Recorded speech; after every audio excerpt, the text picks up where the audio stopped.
thanks for setting this up, at least virtually. I'd love to be out there in person, but hopefully we kind of cover a big geographic swath here virtually, and that's good. First and foremost, my background, just kind of full disclosure, is as an appraiser. I'm still a certified general real property appraiser. I'm active on the FHA roster of approved appraisers. Don't hold that against me. Think of me as your in-house mortgage lender advocate around, and so I can speak the language with appraisers.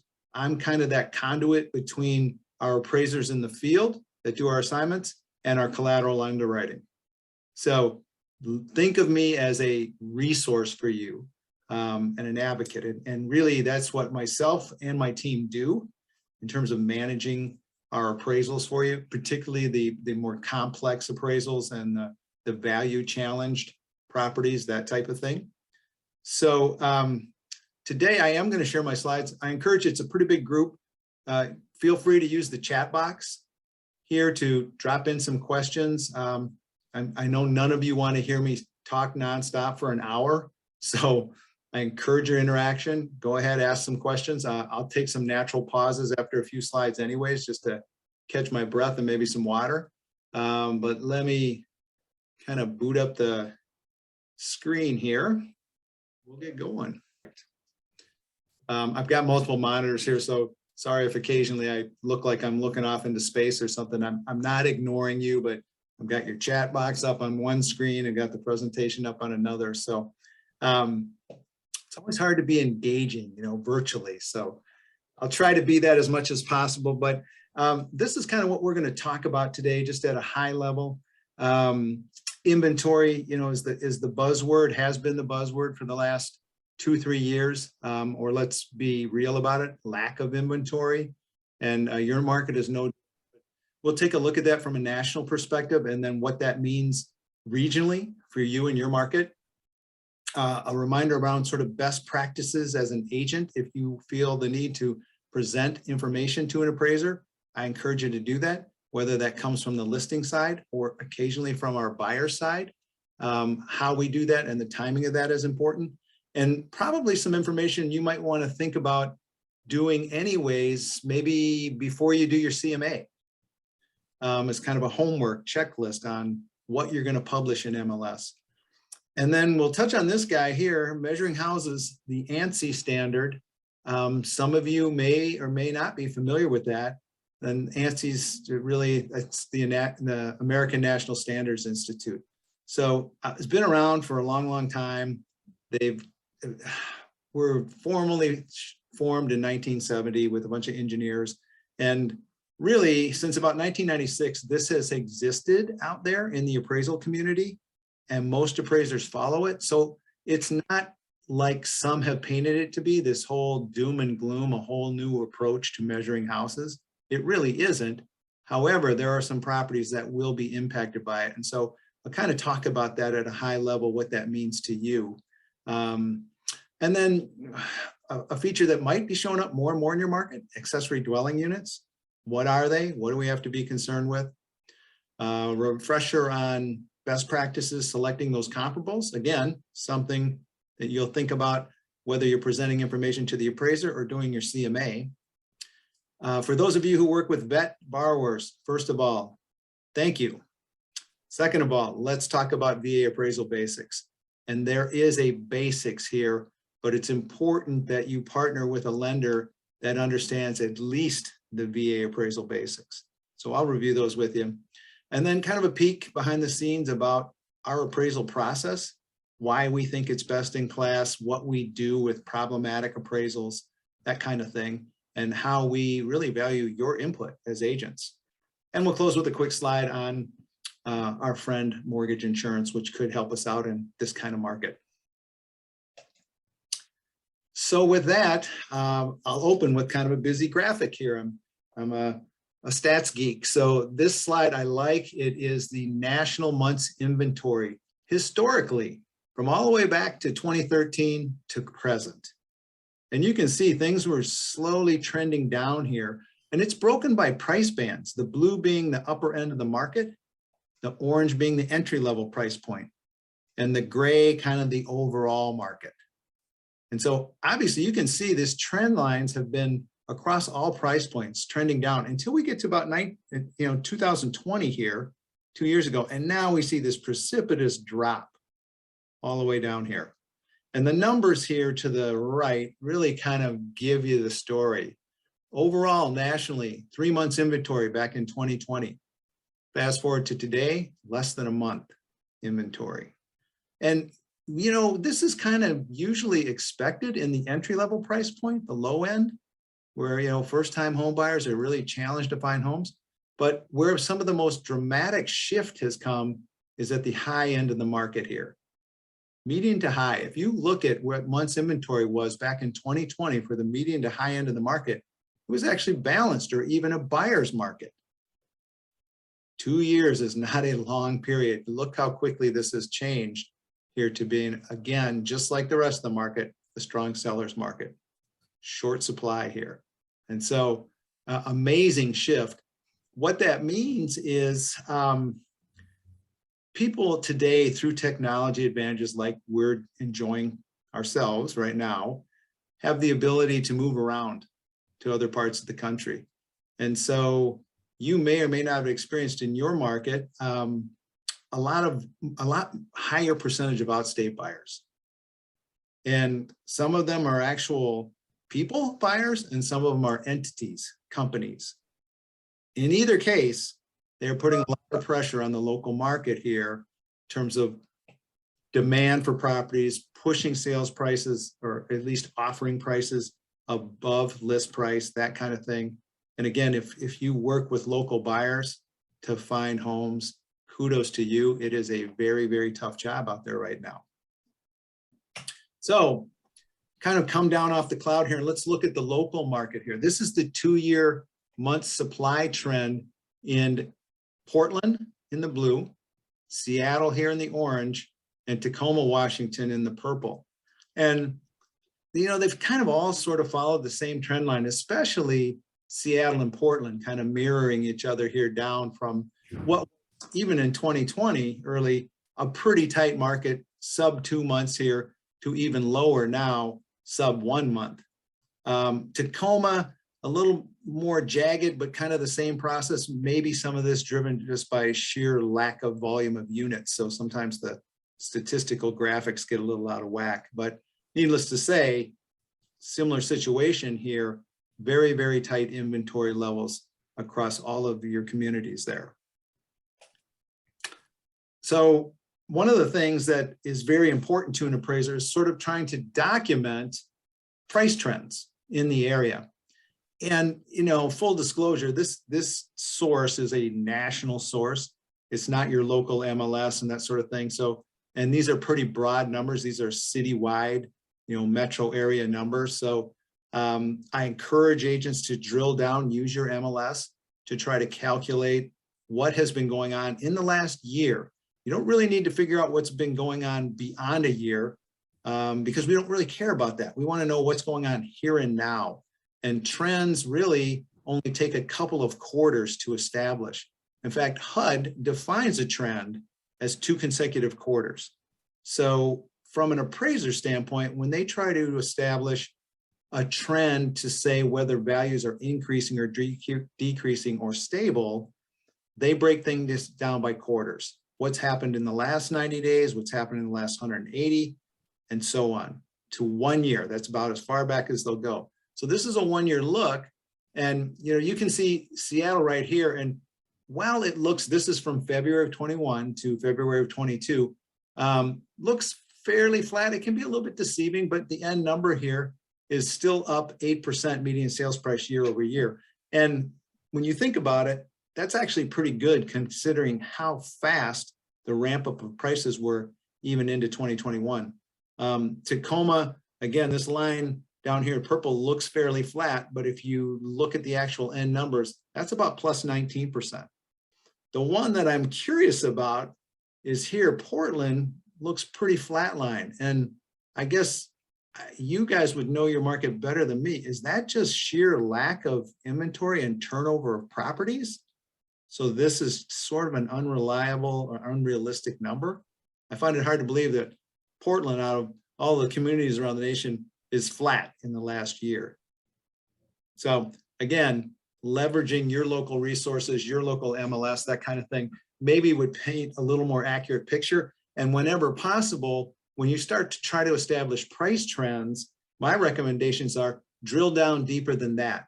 Obviously, if you can do it by zip code, or you can do it by neighborhood and community, and you should also be thinking about property type, meaning what is happening in the detached single family market versus the condo townhouse market, that kind of thing.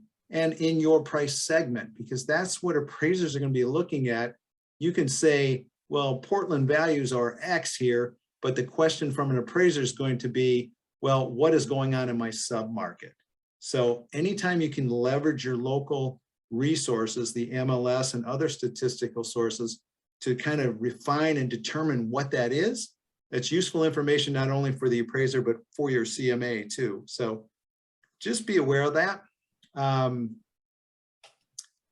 like looking at that too, because it kind of gives me at least a quick overview of what is happening in your market. I am national in perspective. I service all of the states we lend in. And so part of the reason I like doing these calls is to have a conversation with you and give you kind of the lending side perspective around appraisals, and an appraiser myself perspective on how I view the market and how I would consider making adjustments and that sort of thing, but also getting some insight of what's happening in your local market. So best practices, what kind of information should we present to an appraiser? Well, this slide goes into that, and it is not all encompassing. These are kind of the highlights. One thing to keep in mind is timing of this information. If you're, for example, a listing agent and you want to get information to the appraiser, the time to get this to them is no later than the property inspection. And I say that because the way most appraisers work is they accept an assignment and they schedule it out a week or two. And then the day or so before they go out to the property, they pull a bunch of market data relevant to what they saw in MLS. And then they go to the house and they measure it and they do all that stuff. And they go, oh yeah, it was either was or wasn't like it was perceived in MLS. And then they go and drive off and shoot the comparables. And then they're gone to the next assignment. And to me, some of the most efficient appraisers usually turn in their appraisal report within 48 hours of inspection. Why do they do that? They're looking at a lot of properties. It's hard to remember all this stuff here, and nobody wants to sit on a file for a week and then have to go through all your photos and information again and sort of recreate the property in your brain while you work up the analysis. So again, try to, if you're going to present this information, get it to the appraiser no later than when they inspect the property. That could be physically meeting them. It could be physically leaving a package there, for them, or sending it via email. So be aware of the timing of this. But again, as I said, some of this information I find useful for generating a CMA and before you publish in MLS. In most markets, and in my market for sure, I know in the Twin Cities in Minnesota, we are blessed with a really, really strong MLS. And it is considered the holy grail of information. And you agents who put that information in MLS, I think need to treat it that way. Because again, not only from a marketing standpoint, but ultimately that sale is going to close. And for the next year or so, it's going to be a comparable for you and your peers. So accuracy becomes pretty important, especially around things like square footage. Anyways, copy the plat map floor plan. Why is that important? Again, you're going to publish lot size, right, in the MLS. Let's take a look at what the county has to say about this. And, it's actually a pretty easy search. You can put in King County, Washington, GIS maps and go right to a site where you can enter in a property address. Boom, it takes you to the plat. You're seeing the size of the parcel at the county level. Right there, there's probably a link that you can click on that takes you to assessor records that also shows you how big this home is per the county, all of that. And it's not to say that the county necessarily is always 100% right on this, but bear in mind that if you're going to publish something different in MLS from county records, then you probably should have some justification why and some support for that. So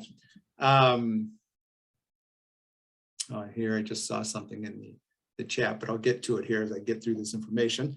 And it's another area too, that if there is something significant you feel about your lot, you think your lot is worth more than another property, or maybe it's waterfront or something like that, and you're trying to get a handle on what's it worth compared to other properties, one place to maybe consider starting is the assessed value of the lot. Not that that equals market value, but start thinking around percentages. So for example, the assessor says my lot is $100,000. I'm looking at some other sales. Their lot is assessed at $80,000. There's a 20% difference there in perceived value from the assessor's level. That's good information for you to think about and the appraiser to think about when you're formulating a CMA or you're completing an appraisal. So again, appraisers will look at MLS as kind of the holy grail of information, and they will balance that against what they see at the county level. So consistency is really, really important if possible, but accuracy is the important part. So photos of special features, seasonal images, you guys have that up in your market too, I know. So best foot forward. One thing about this, and you guys can chime in on this, I like to say this is important not just on our current transaction and marketing, but going forward. Remember I talked about this property is going to be used as a comparable. So I have a problem with any MLS that basically supports removing interior photos of a property after the property closes. That becomes an issue for appraisers who are trying to use these sales as comparables. Part of the process for determining overall condition and quality is to view photo imagery, to read those supplements and that sort of thing. So if those are taken down right after a property closes, it greatly inhibits that information. Something to think about. I don't know what your local practices are. I know down in Texas, they've been doing that, kind of pulling it out. My recommendations, if of course I had a vote on your MLS panel, was at least a 1-year posting of those. Sometimes maybe 2 years, depending on how significant or unique the property is. It saves yourself a lot of headaches and allows these photo images to really support the overall condition and quality of a home. Sales and listings, pretty straightforward here of what you use to help market the property. But given the challenges out there, I lost my little laser pointer, sorry. Let me pull that up again here. Given the challenges out there in the limited inventory, you might not be able to pull everything out of the neighborhood. Start thinking about market area maybe. And I say that, and that is kind of the space where do buyers have to consider looking now? They might want to live in one particular neighborhood, but they're willing to consider 3 other ones. Are those areas reasonably competitive? And if they are, then maybe that's justification for, oh, you know, there's only 1 sale in this neighborhood from 8 months ago. But if I go over to this other neighborhood that's competing market, there's 2 sales closed in the last 90 days. Maybe I take the approach that I look at both of those and kind of incorporate them into my CMA. And what I might consider incorporating here is I'm thinking about, if I've got an older sale, can I document market value trends? That's what all those stats were earlier there of, can you support that and sort of have it in your file, present to an appraiser. They should be doing that work too, but at least they've recognized, oh yeah, there's some market information here that shows price appreciation, and it's their job to kind of refine it and figure out exactly what they want to use in their report. If you're fortunate enough to work with new construction and a builder on a regular basis, this builder cost trends, we all know about supply chain issues. So from materials to labor, new construction has been challenging and moving up quickly in terms of cost. So where does this information come from? If you can get with your builder to say, you know, you've got 4 base models. Could you just tell me what it cost you a year ago, 9 months ago, 6 months ago, 3 months ago, and now to build those base models? Simple spreadsheet, materials, labor, whatever, blah, blah, blah. Great information for you to have for part of your CMA, and then pass on to the appraiser. They're not going to find that information anywhere else, but they can look at that, build that in their report, and figure out whether it's warranted now when they use a sale that closed 6 months ago in the development. I've got some price cost trend analysis here that I can leverage straight from the builder. And then of course, they would verify it against other sources, that type of thing. List of improvements, renovations, clearly a real straightforward item there, a no-brainer. But I will say to you, for those of you who have ever met an appraiser at a property, do they spend hours walking through the property, or do they go through pretty quickly? I think we know the general consensus there. Sometimes they go through so quickly, it's like, hey, they were here in 5 minutes and they were gone. They took a picture of this kitchen and wrote down remodel kitchen. Well, you know, it took 4 months and $200,000 to renovate that kitchen. Maybe you explain a little bit more about that if you've got that type of scenario. Lay it out a little bit more for them, that it's more than just what meets the eye.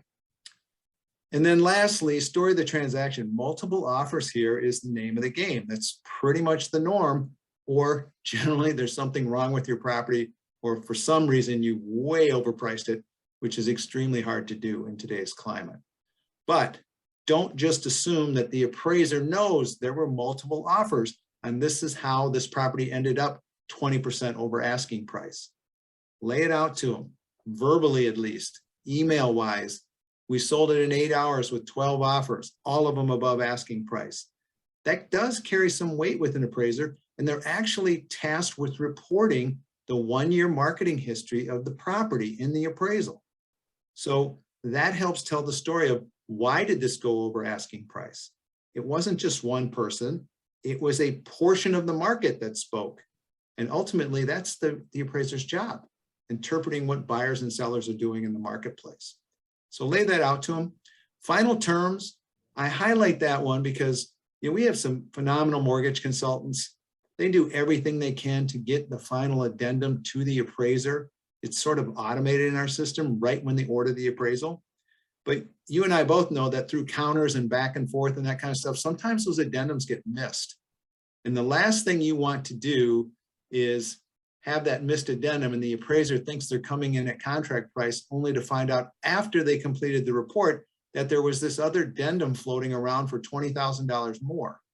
So always verbally or via email, send a note to the appraiser and tell them final sales price, $450,000, no seller pays, whatever. And that way, if it's different than what they see in the appraisal order, they can get ahead of that, investigate it before they complete their report. Very difficult to stuff the genie, the value genie back in the bottle once it's released. So again, get ahead of this as best practices.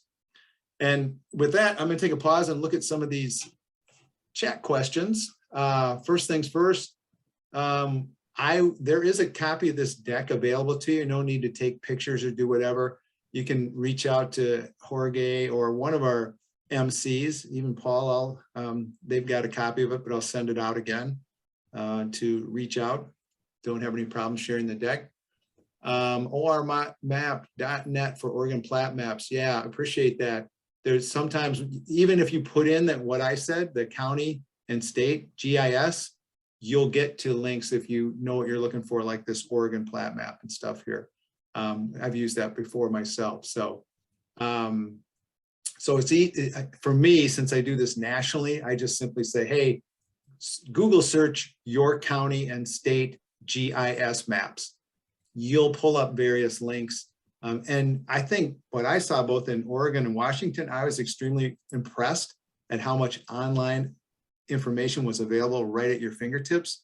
There are some states like Missouri is a non-disclosure state, Cook County and Illinois and the Chicago market, extremely limited on information that's out there for public consumption without having to pay. So I think you guys are definitely ahead of the game there.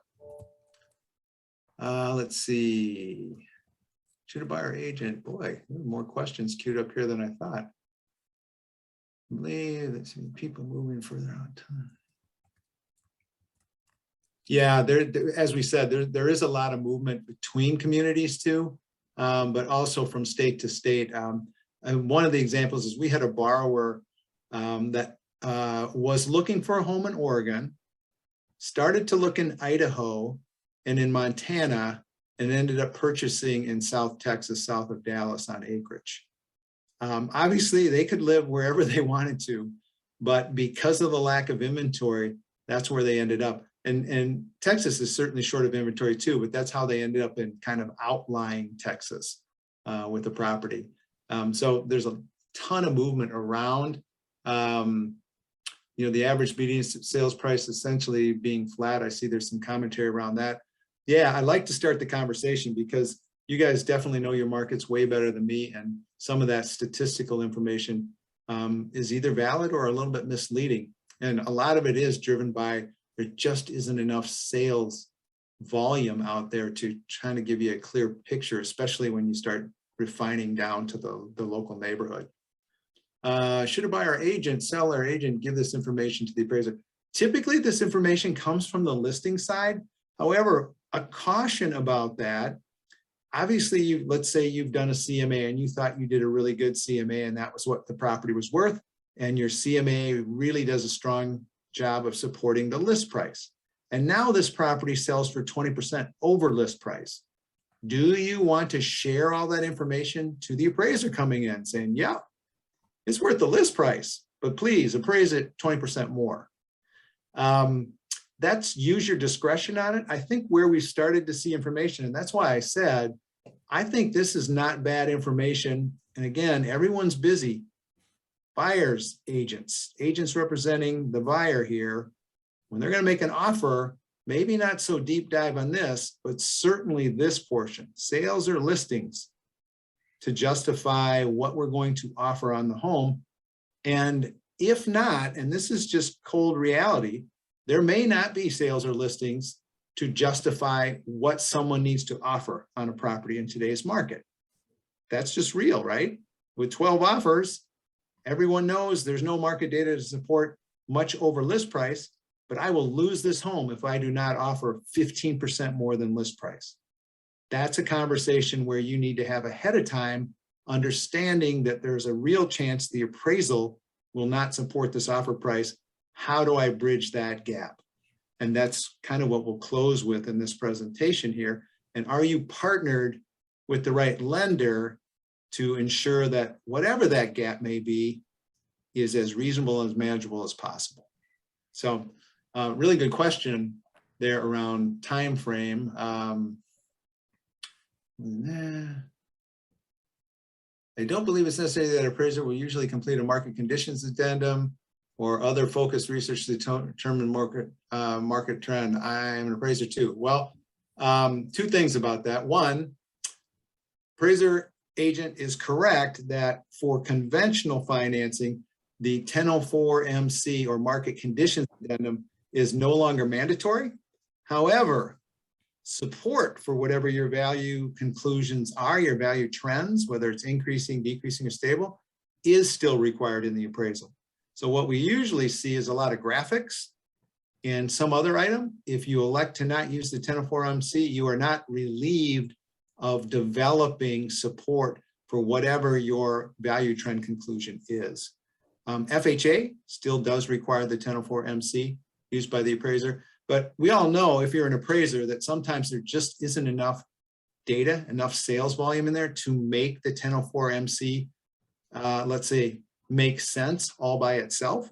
So sometimes we have to supplement other information around that. Tax records, MLS trends for unpermitted work such as bathrooms. Yeah, you know, the unpermitted additions rooms, I'll touch on that in a couple slides here. There are a couple different things to keep in mind about unpermitted work. That's different than illegal use. And those two, to me, should never be mixed. You know, whether there's a permit filed to put an addition on or a bathroom versus this is illegal. I think those are two separate animals, and sometimes we get them commingled. I think, what if the county says the house is smaller and one bedroom less? Now sellers want to list, but public data doesn't help.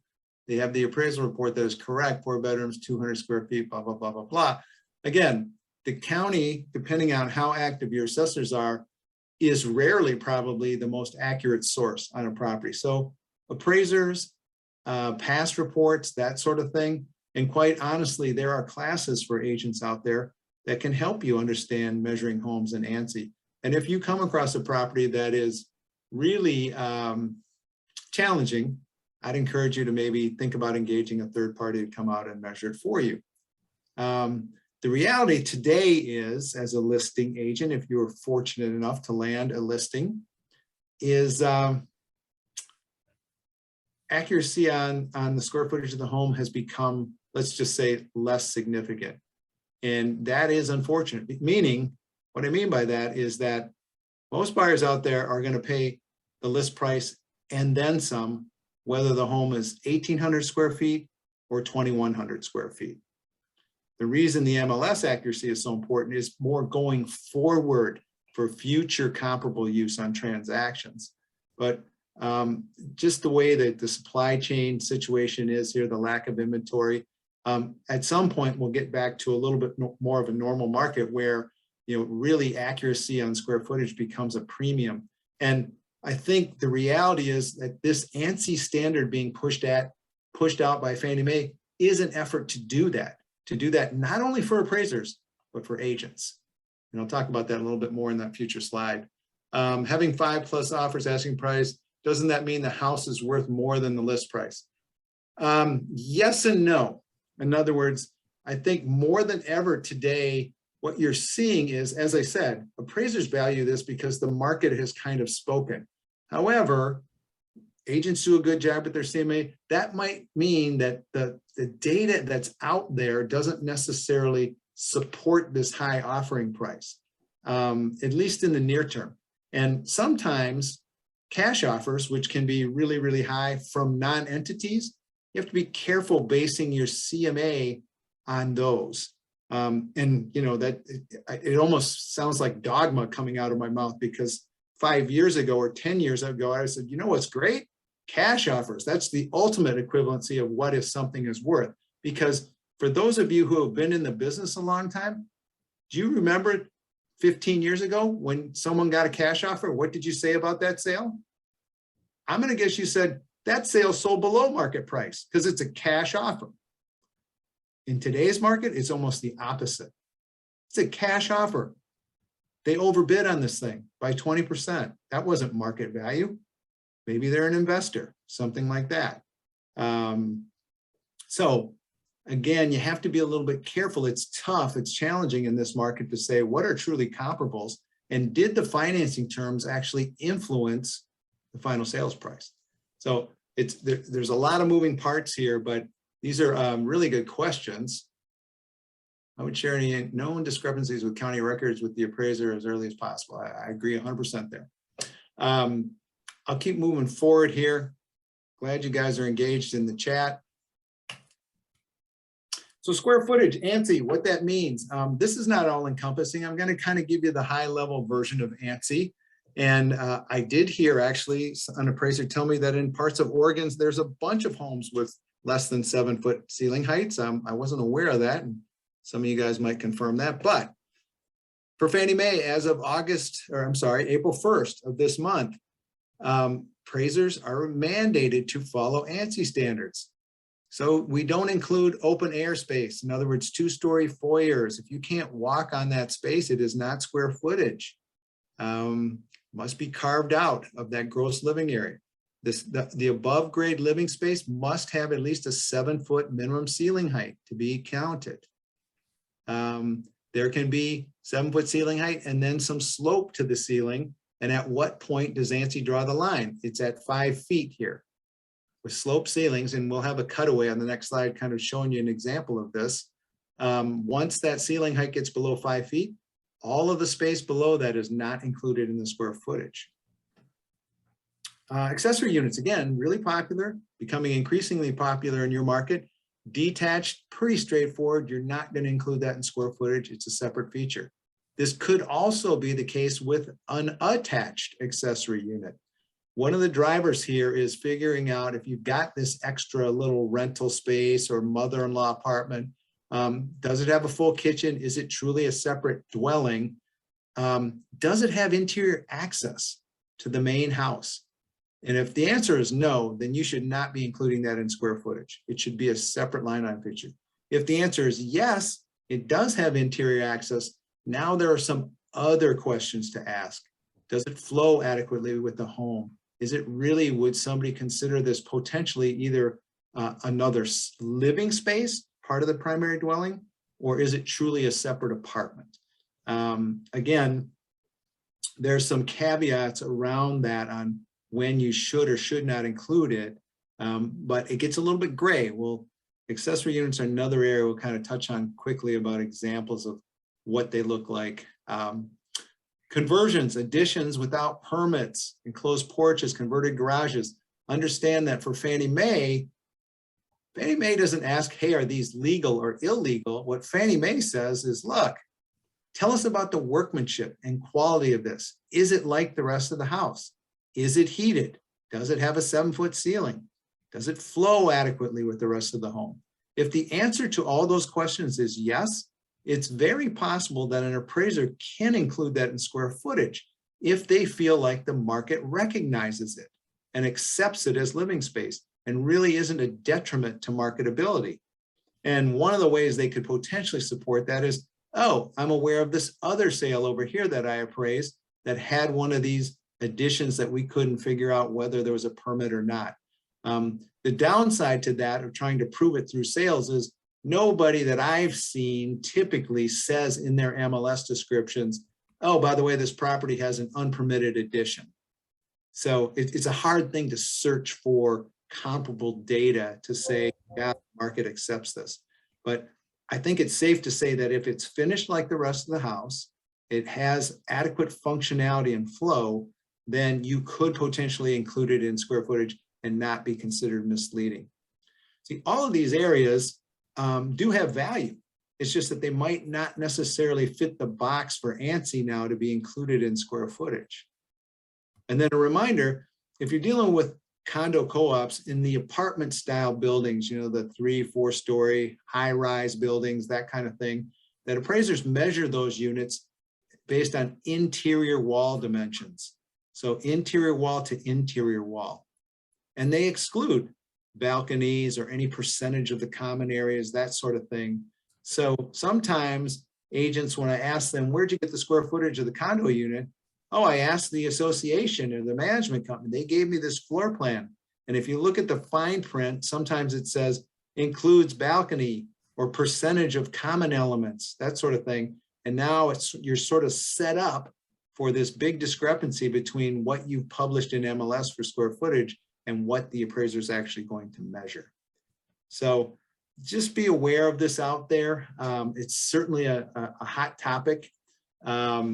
This is the cutaway that I was telling you about that kind of shows us a cutaway of 1.5 stories here. And this would be applicable obviously to say a 2.5 story with finished attic as well. But here's the 7-foot max ceiling height here. So this floor qualifies to be included. And now as the ceiling slopes down to this 5-foot level here, all of the gray areas left and right would be excluded from finished square footage. So just be aware of that. This is a place where you can't really, it's not functional. You can't put furniture there and stand up in it and all of that. So most appraisers, like I said, they've been following this kind of roughly throughout their career. Now it's a little more formalized. And when I say this isn't just specific to appraisers, I think the industry as a whole is going to start moving in this direction because wherever possible, it's sort of been a free-for-all for people in terms of measuring and publishing square footage. And the industry as a whole needs some more uniformity around it. The same way they came up with uniform codes for properties, conditions, and quality ratings and all of that. We want some more consistency around square footage, not only what appraisers are doing, but what our agents going to publish too. And so over time, this is going to become more and more prevalent and hopefully start to minimize the discrepancies from county records to MLS to appraisal. Let me take a look here at a question here before I move on. To confirm, a home with the 2nd story where some of the rooms have some sloping ceilings without consistent 7-foot ceilings would not be included square footage. Hopefully this kind of clears this up. This one box here is something that a lot of appraisers don't follow really closely. It's too soon to say, will they? Does the floor area, 50% of the floor area, have at least a 7-foot ceiling? Most appraisers are pretty loose with that. But for example, if there was like a dormer sticking out here or something, that space could still fit the box if this dormer was more than 7 feet or more sticking out and added into this space. This would still be excluded. So I think that hopefully that cutaway does it, and I appreciate the response in the chat. Accessory dwelling units, or better known as ADUs. Again, really common feature now versus even 5 years ago. The whole state of California basically allowed all R1 residential zoning to build accessory dwelling units. One of my nearby cities here, Minneapolis, did the same thing that said every single R1 that used to be limited to 1 unit housing is now open to up to 3 units, including accessory dwelling units. So it sort of changed the playing field here. Why did this happen? My opinion is affordability or lack thereof. So there's not enough affordable housing out there. So this is sort of their answer to it. However, we saw that back in the 90s, for those of you in the business that long, there was a swing the other way that tightened zoning restrictions in a lot of neighborhoods because of too much sort of multifamily rental housing going on. So it's going to be interesting how this plays out. But here in the near term, we have a lot of demand for this, both from an affordable housing standpoint and probably from a multi-generational family situation, whether you're dealing with aging parents, boomerang college kids, all of that. So it is a popular feature. Just understand that it can create some challenges on how it needs to be managed inside of mortgage financing. So again, they are separate dwelling unit. However, they can be any number of things, obviously attached, that sort of thing. At a minimum, it needs a living space, a sleeping space, a cooking area, and bathroom facilities. Notice it doesn't say the word kitchen here. It talks about cooking more than facilities. Typically, these ADUs have a kitchen, and Fannie Mae has gone further to define what is a kitchen. It has a minimum amount of cabinets and counter space, a sink, and a cooking source or ability to support cooking, meaning it might not have a stove, but it's got a 220 outlet there, or it's got a gas line there. That's good enough to be considered a kitchen and accessory dwelling unit. That may or may not be a good situation. It's probably a good situation from a marketing standpoint and value standpoint, but it creates some hurdles, let's say, for financing. And by that, I mean this. This in bold here means, let's say you happen to be on a property that has more than one parcel included in it. Guidelines now say, oh, multiple parcels, there can only be one dwelling unit. So this accessory apartment would be considered a separate second dwelling unit and would make this potentially ineligible. So that situation could be alleviated if both of these structures were on one lot and that other lot maybe was sold off separately, that kind of thing. Some further examples of what these accessory units look like. It can be a lot of different things: living over a garage, basement finish, a small addition to the primary dwelling, even maybe a manufactured home that's on the lot that's been converted to real property. This is kind of an extreme example here of, this little picture of what is either an accessory unit or a really, really tasteless addition to a home that was probably kind of cute. And now you've got this situation here. The key to remember about accessory dwelling units is the word accessory. And you could substitute in there inferior. And what I mean by that is, for residential financing, the loan is really being secured more by the primary house. This extra accessory dwelling unit is just that, this inferior kind of, let's just say, less than significant contribution to value. Sometimes I have agents come to me and go, there's 2 houses on this lot. There's a 2,000 square foot home here, and then this 1,800 foot home over here. Can that be a single family with an accessory unit? My answer to that would be no, because they are almost like 50-50. This isn't a case where we've got a primary dwelling and then kind of this little afterthought that you could either rent or put a family member in or something. These are two homes on one lot. So that kind of travels more down the road of maybe a 2-unit property if zoning allows that, and maybe there's comparable data that's like that. So just be aware of that. These second extra dwellings, it's really a little subordinate in kind of very inferior feature to the property. Is there a limit to a size of an ADU? Well, hopefully that kind of addressed it there a little bit, in that not really. Think of it relative to the main house. So we've seen these great big homes, let's say they're 6,000 square feet, and there's a 1,500-foot house, a ranch, rambler sitting on the lot. Could that fit the accessory unit box? Yeah, absolutely, because relative to the big home, it's fairly insignificant. That's where you kind of run into this gray area. I got a little 1,000-foot ranch sitting over here and another 1,000-foot ranch on the lot. Does that fit the accessory unit box? No, in terms of the relative value here. The thing, and the reason I bring that up is there are rules that I can't really get into here. We don't have enough time for this, around treatment of accessory dwelling units. And one of them is, remember, not going to be included in the square footage of the home. It's going to be valued on a separate line. Well, if you sold something with 2,000 square foot ranches as basically a 2,000 square foot home and sold it at $500,000, let's say, and the only way that was supported was with 2,000 square foot comps, you have a problem if one of them is an accessory unit and can't be included in the square footage.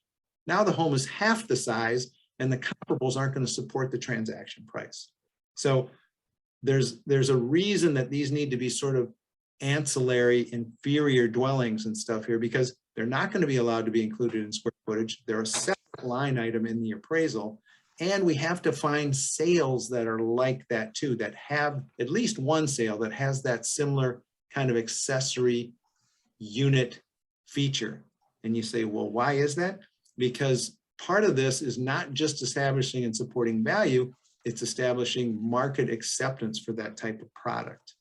So are there sales in your market that have accessory dwelling units? That's also kind of gets me on my soapbox of, if you have any say in your MLS system, have them add a checkbox for accessory dwelling units so that it can be a little more searchable by you as agents and by appraisers.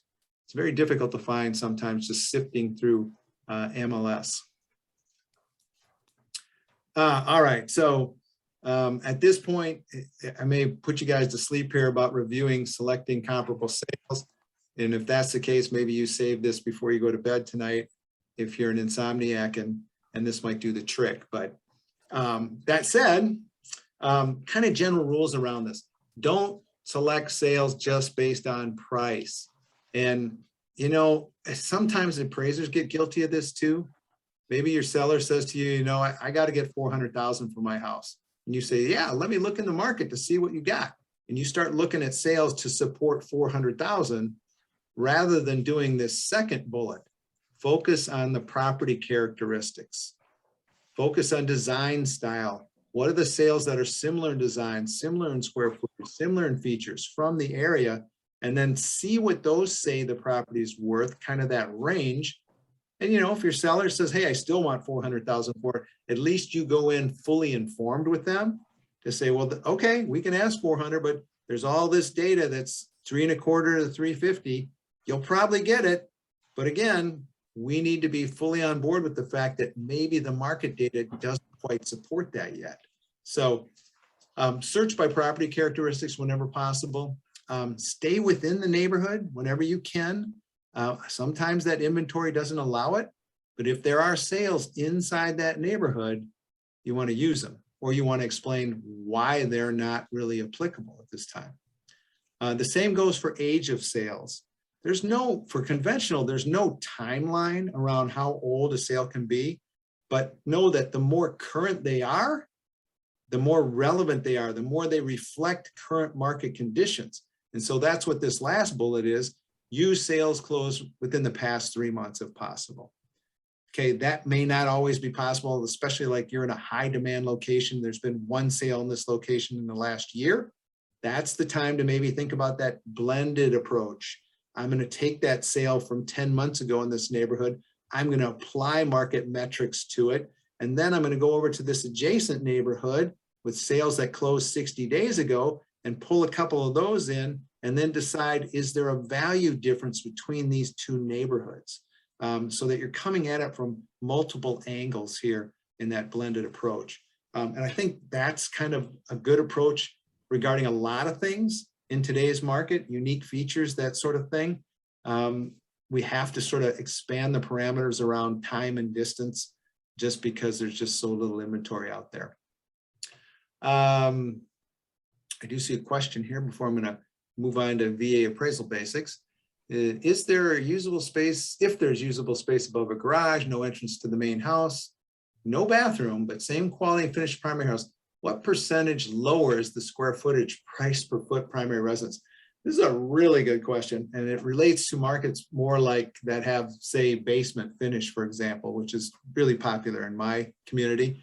I would say this, that even though it's the same quality of the house, it usually does not translate to the same, obviously, dollar per square foot. And let's say, based on everything, the appraiser is adjusting out of the ground square footage at, say, $75 a square foot. I just kind of throw that number out there.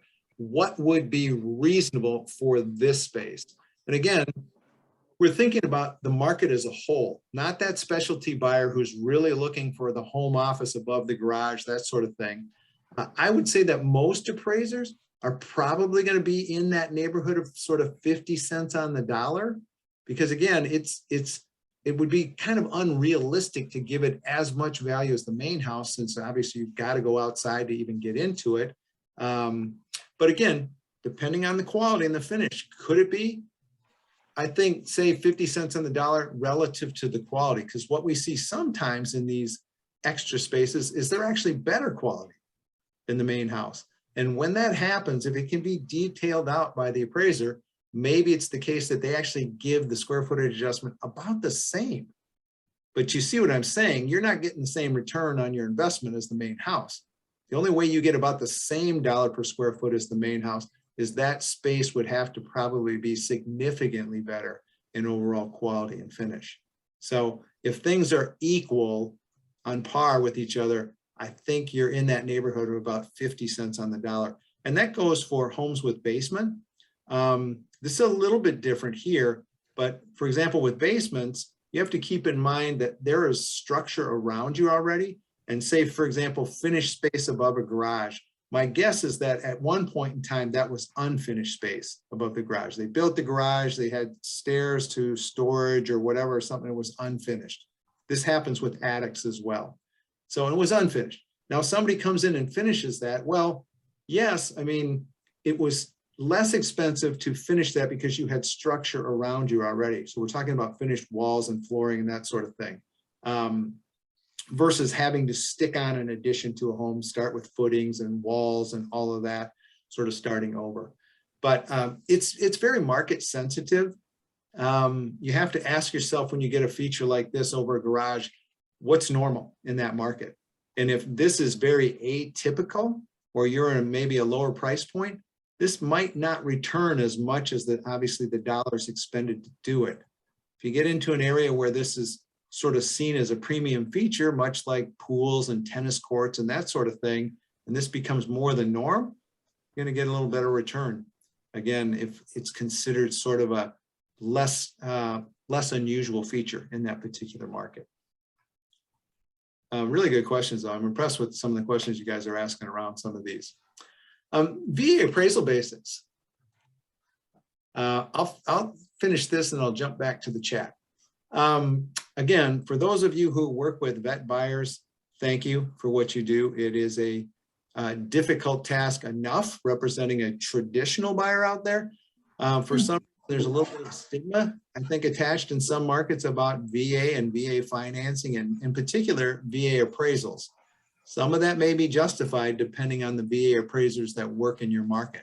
However, one solace to you should be this: the VA appraisal process is the same for every single lender in the United States.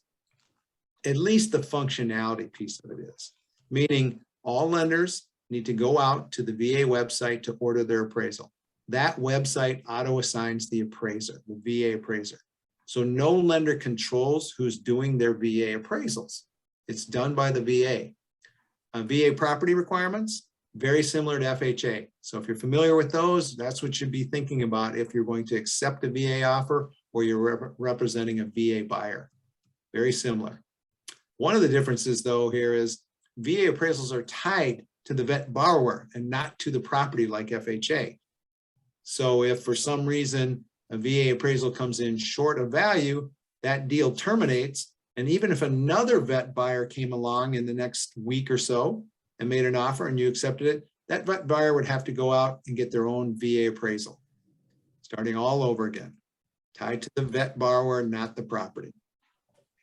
A VA appraisal fees and turn times, that's all set by the VA. If you get a copy of this deck, this is a live link you can click on. It'll take you to the website. You can select Washington or Oregon as the state. You can drill down by county. It'll show you the current posted VA fees and turn times, anticipated turn times for appraisals. This is the part to me that's important, that you work with a lender that understands the VA process. What happens when the appraisal comes in with issues? Let's talk about value issues. Well, there's one pre-delivery that some of you are aware of called Tidewater, and that is where a VA appraiser knows they're coming in short of the contract price. They're tasked with stopping the completion of the report, notifying the lender that I'm going to come in short of value here of the contract offer. And you agents have 48 business hours to provide me with 3 sales that you feel are the most relevant to this property. This is a challenging situation here because you haven't seen the appraisal. You don't know what those sales are. And by the way, yes, I said 3 sales. VA has a strict guideline around limiting the number of pieces of information from the market that you can present to their VA appraisers. Sometimes the joke around that is, well, you know, they can only think so fast. They're caught in that time bubble from the 70s. So I won't throw all VA appraisers in that bucket, but yes, they have very sort of set rules around this. And so let's say you do this and then the appraisal comes in to the lender and it's still short of contract price. Are we done? We're stuck with that value. There's nothing else we can do. Some lenders say, yeah, that's it. It's over. Well, not so fast. There is a VA process here called ROV, or reconsideration of value, post-delivery of the appraisal. So this actually does not even involve the VA appraiser. This is where, all right, we went through this Tidewater. It was unsuccessful. The vet really feels strongly that the appraiser is still wrong in this. They think they're paying a reasonable price for the property, or they think, well, this appraiser is just not up to the value that is within reason, what the market will support. And in that case, they can draft a letter explaining their situation and then gathering this market data again. Maybe it's the same data that you put together for Tidewater here. And that gets all sent to the lender's SAR underwriter who is reviewing this appraisal. We have some really good quality SAR that work for us, and they would go ahead and take that information and submit it to the regional loan center. It takes about a week for the regional loan center to review this stuff. And at that point, if they agree, they may come back and say, yeah, you know what? You have a case here.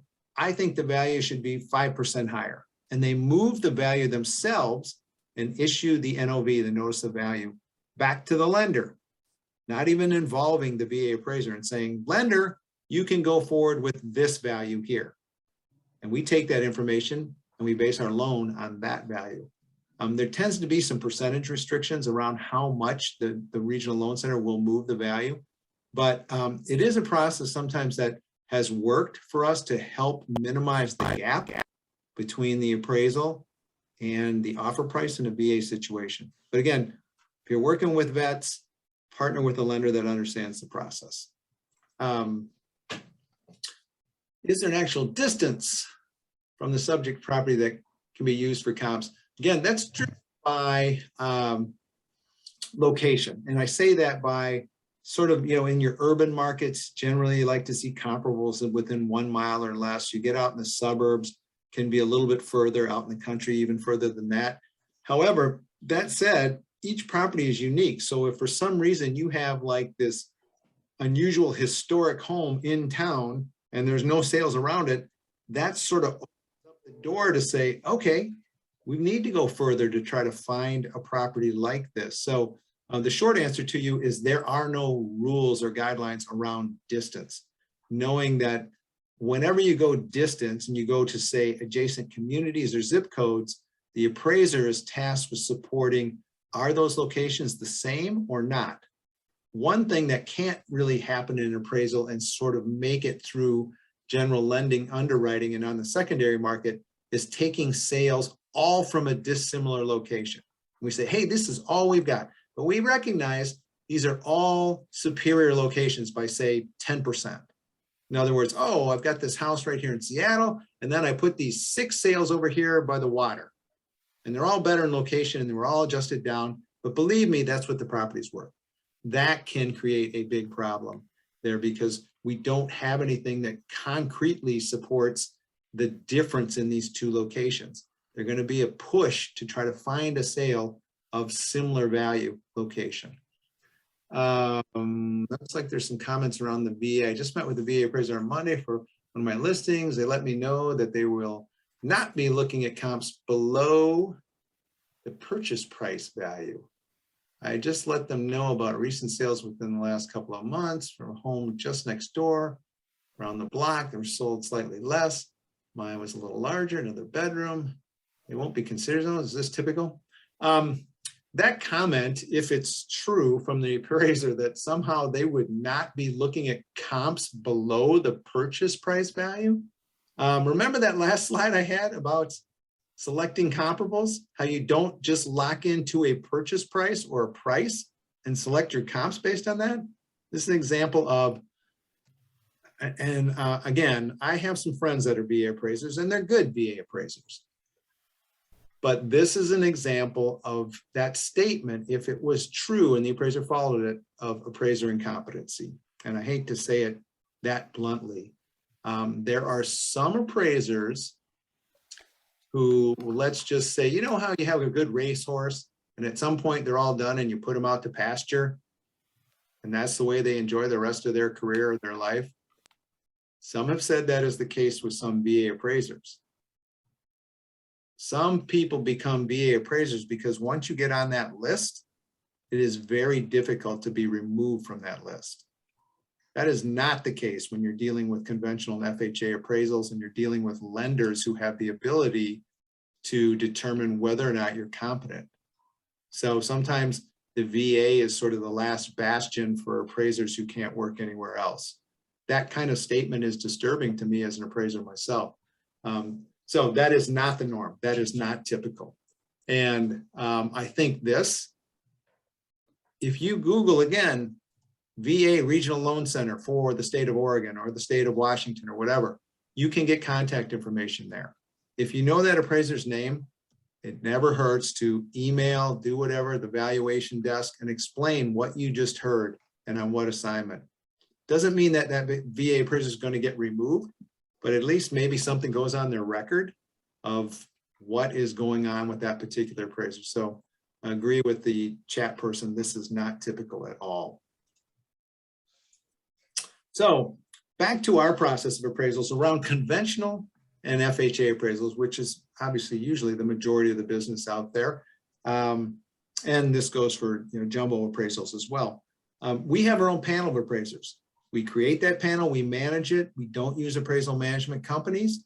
One thing that all of you should know, most people would say, well, why wouldn't every lender do that?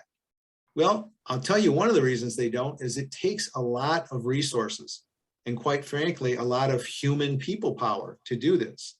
We have 50 some people on our collateral team, a dozen alone that are committed to the appraisal desk. And those people cost money. They have healthcare benefits, all of that. So it is not a cheap process to do, but we feel like it is something that needs to be done. We've had experiences working with appraisal management companies, And for those of you who don't know what they are essentially, think of a middle person, a middleman in between the lender and the appraiser.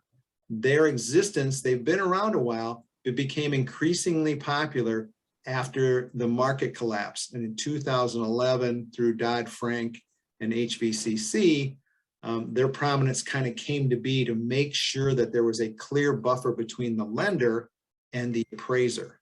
And in particular, maybe some degree, you agents and our loan officers and the appraisers.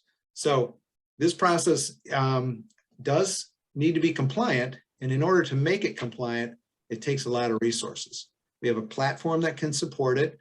And the other part now is when we create this panel, we can have criteria. We have a little more selective. We can get highly qualified appraisers, minimum experience, certified appraisers. We like those appraisers to be local to the market. So again, got an assignment in Seattle, right in town. I want the appraiser within 5 miles if possible, maybe 10 miles out in the suburbs, 30 miles out in the country. Since they work directly for us, they get the whole appraisal fee, not a portion of it. The way appraisal management companies get paid is they take the whole appraisal fee from the lender client, and then they decide how much to pass on to the appraiser that's actually doing the work. And usually they take about 1/3 of the appraisal fee and pass the rest on to the appraiser, depending on which market you're in.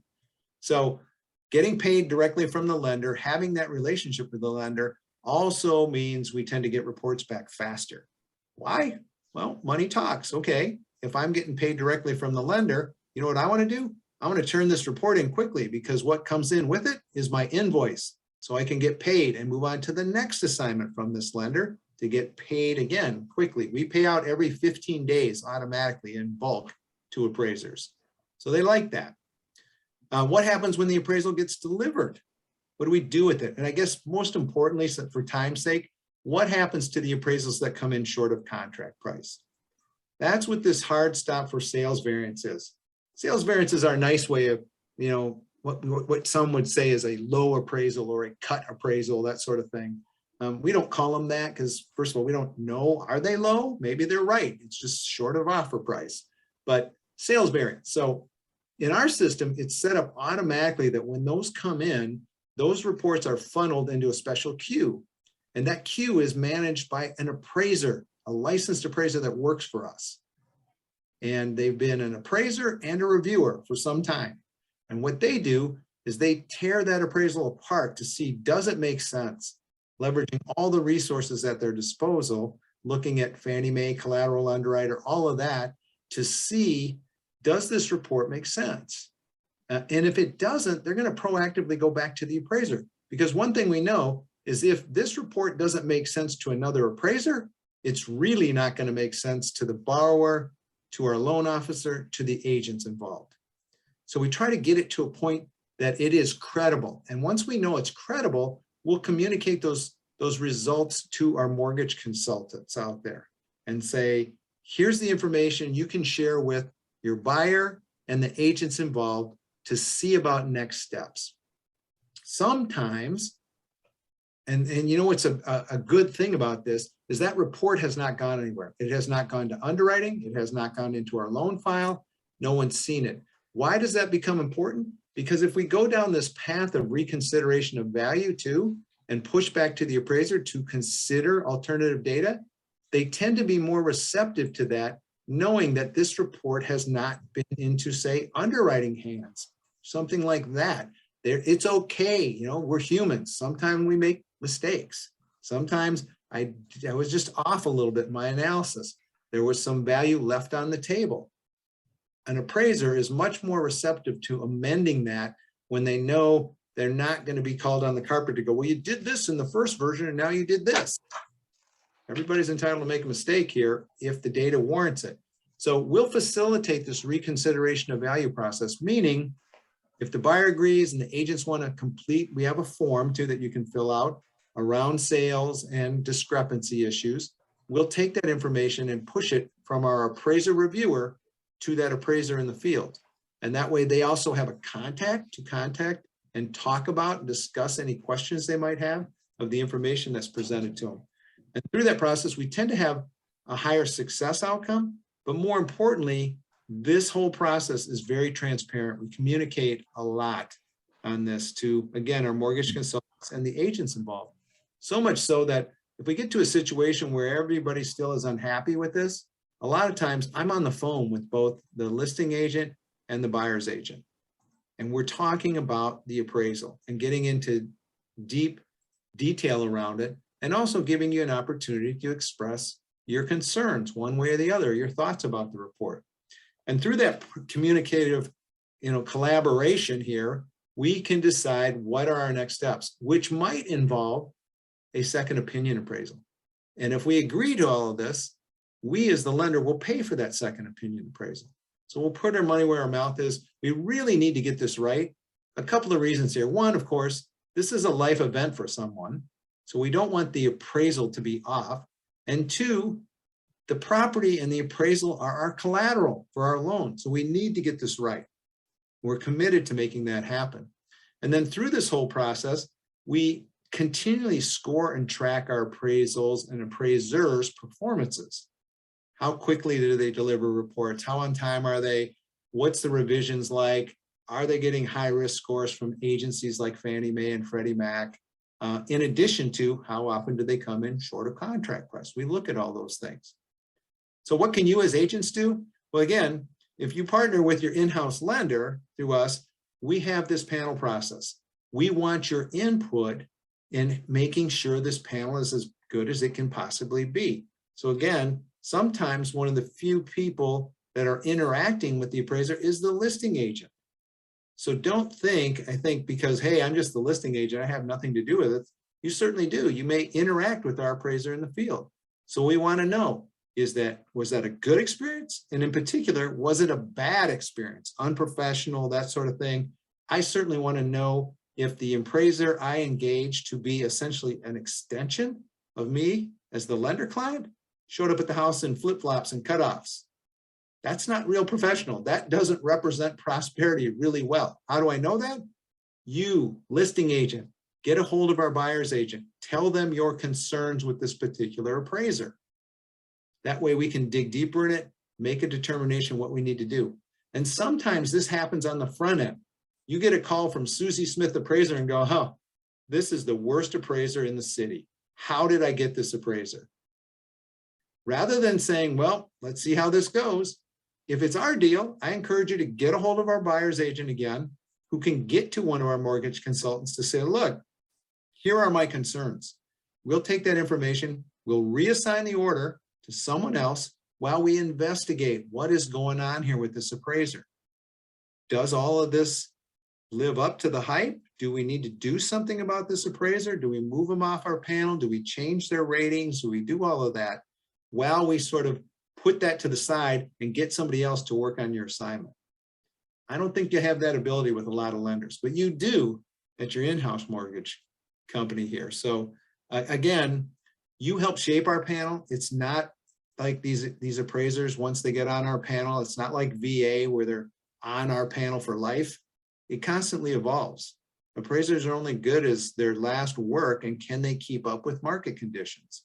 So your input is really important to us. We want to know about the good appraisers and we want to know about the bad appraisers. That information can come through your sales manager to one of our managers. They can get that to someone like myself or our vendor management team. And we can take a deep dive on that. So again, leverage us here, use your resources. And if you are listing agents, and again, kudos to you if you're landing listings out there, one of the things I think you should be thinking about when advising your seller on offers to accept, if there isn't a cash offer out there, where are these buyers financing from?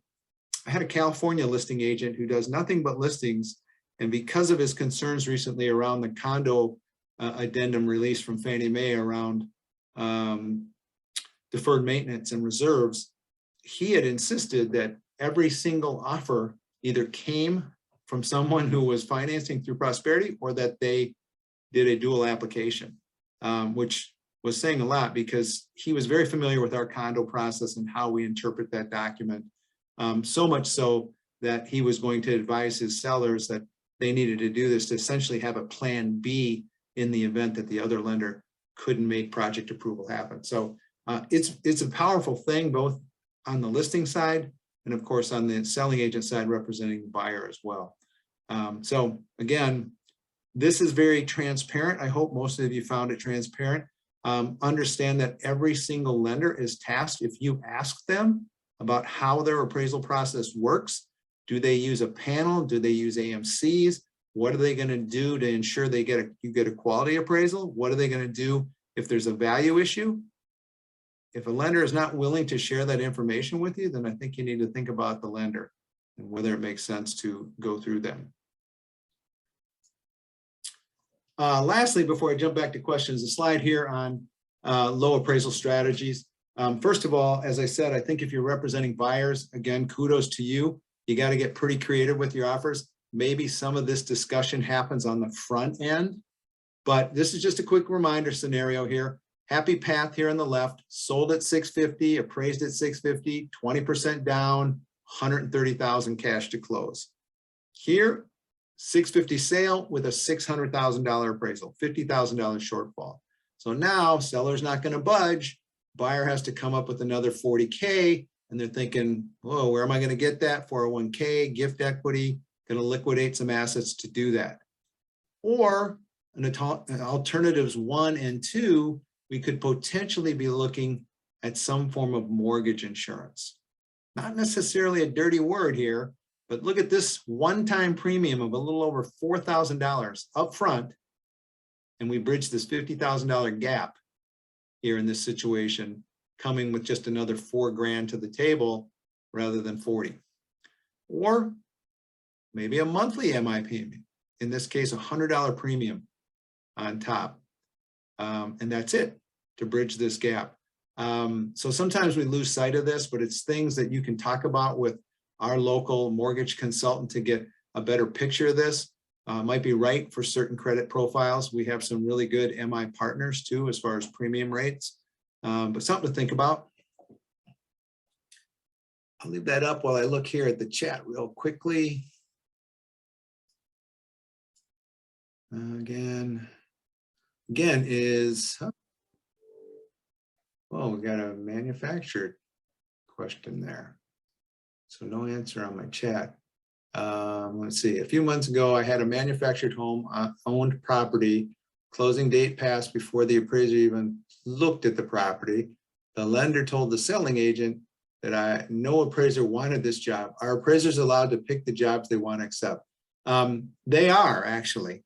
Appraisers can sort of pick and choose the assignments.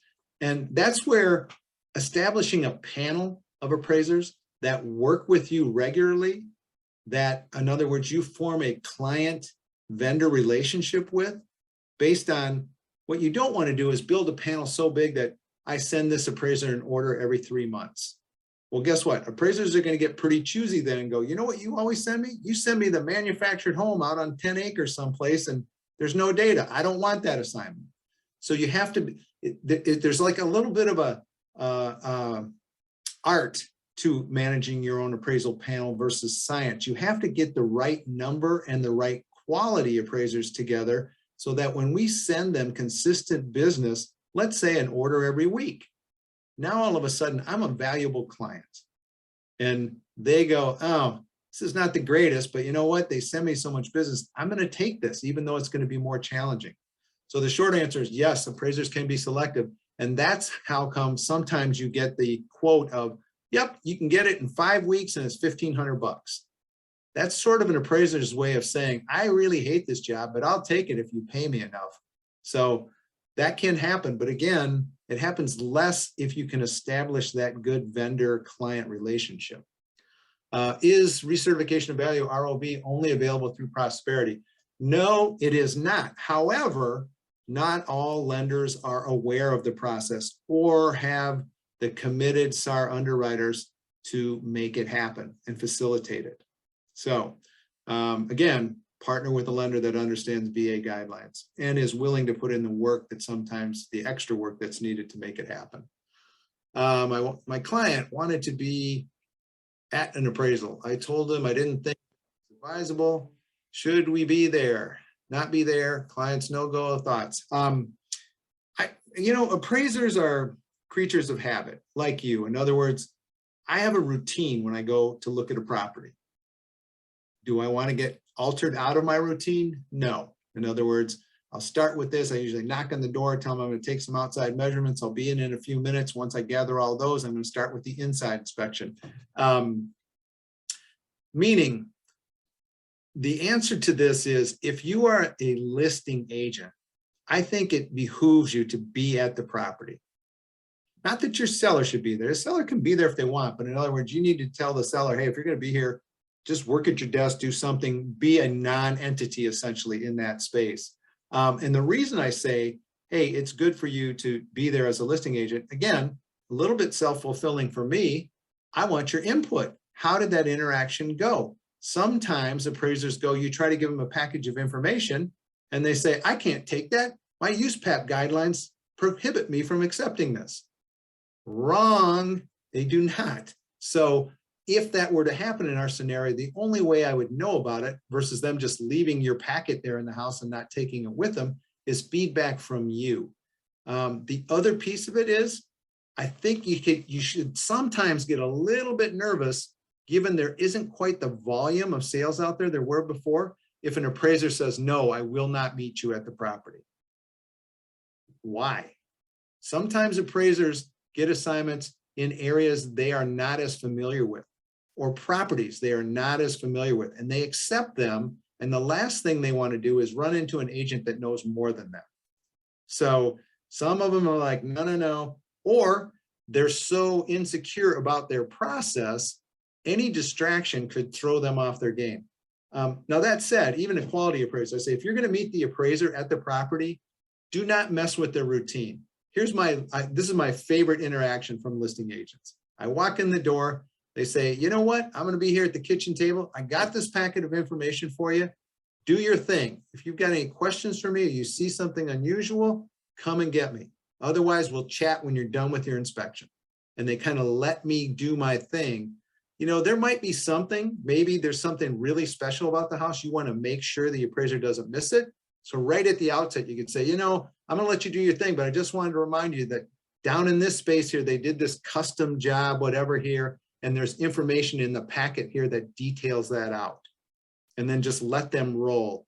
Resist the temptation of being that puppy dog that follows them around the property and points out every doorknob and curtain and everything else here. And then all of a sudden the appraiser loses their mind. They forget to take pictures. And the next thing you know, they're calling you up because they have to re-inspect the home because they forgot certain photos. So don't do that. But overall, I think you should try to meet the property there. If you are the buyer's agent, general rules are you are not at the inspection. Sometimes that can happen. Obviously, maybe the listing agent's busy or you really want to be there. But again, you have to be careful. If you're going to present information, you have to present it in kind of an objective, factual way and not try to tell the appraiser what to do with it. I've had interactions where agents say, hey, they wouldn't take my data. And then I find out, you know what you did with that data? You handed it to them and then you started telling them which ones were the best comps and which order and how much they should be adjusted and all of that. Guess what? The appraiser is going to slam the door in your face and say, that's my job. You were trying to steer me. So you have to be careful how you present the information. All really good questions, guys. I'm going to stop my sharing here. And if there is anything else you guys would like to talk about, I think we went over with all those questions, which my bad there, but I appreciate the engagement.